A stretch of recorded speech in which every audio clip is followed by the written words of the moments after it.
Welcome to Share Talk, the only podcast where investors come first. Hi, this is Amir with the Bulletin Board Heroes here on Share Talk for Thursday, the 2nd of April, sponsored by the UK Investor Show. Starting off with one of the recent big movers, All Active Asset Capital, which is called up from actually below. It was when it was below its 50-day moving average, just below a quarter of a pence. We've now seen it head well over a penny and looking for 2 pence, which is a resistance line on the daily chart from a couple of years back now. So we'll see if we can get to that level over the next few weeks. Stop loss at the moment back below 0.8 pence, which is effectively just below today's gap to the upside. But one would expect some consolidation either side of a penny before any further move to the upside. Stock which is back on the front foot now after quite a while is Aortec. You can see quite a sharp rise in, today and over recent days, basically bouncing off former October support, or the October support area. The point of interest at the moment really is this line of resistance from December. That's running just below the 90 pence level, and while we're above that, looking for at least a retest of the best levels seen in December towards £1.10.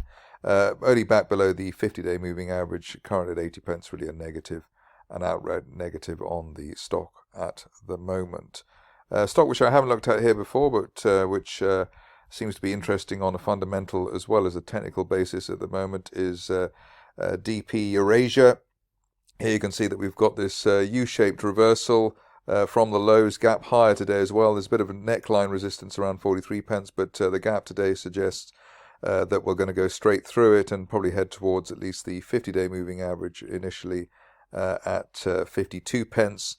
And that's valid while we hold above the floor of the gap at 37 pence, but hopefully the start of a decent big move for that stock.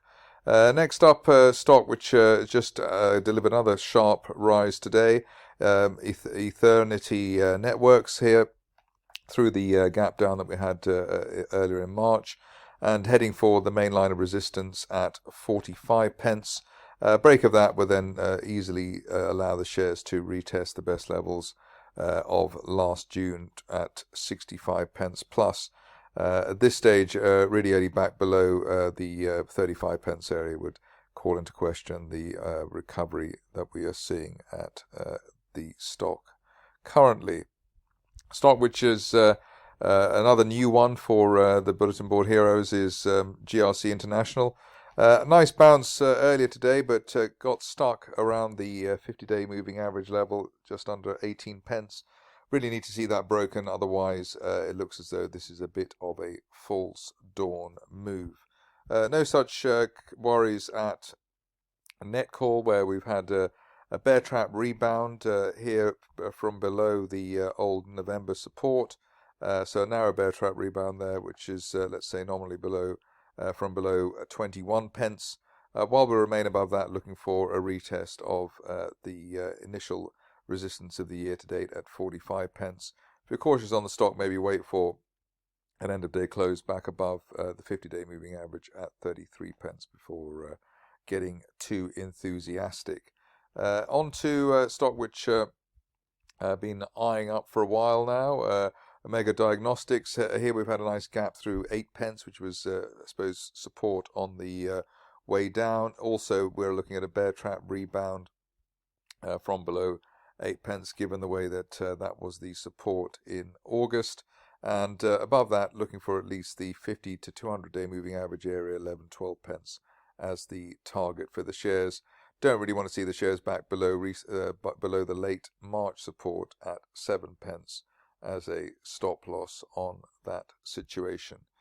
Seeing Machines is stock which had its moment, I suppose, beginning of the year, but fell back rather painfully since then. But looks like we've got a second win now for the shares, and above this, I suppose, this neckline resistance that we've got there around 1.8 pence, we could head towards the 50-day moving average at 3.3 pence over the near term.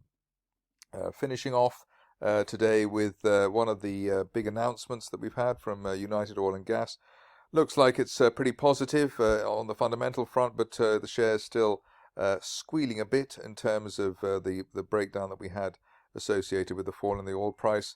But at least there has been a gap to the upside today, and while we're above the floor of the gap at 1.35 pence, there's a chance that the stock will eventually, over the next month or two, go to fill that gap on the way down from March in the 2.2 to 2.4 pence area. Let's see how that pans out. That's it from me today. More updates tomorrow. Thank you for listening. Remember to visit our website for more news and other podcasts at www.share-talk.com.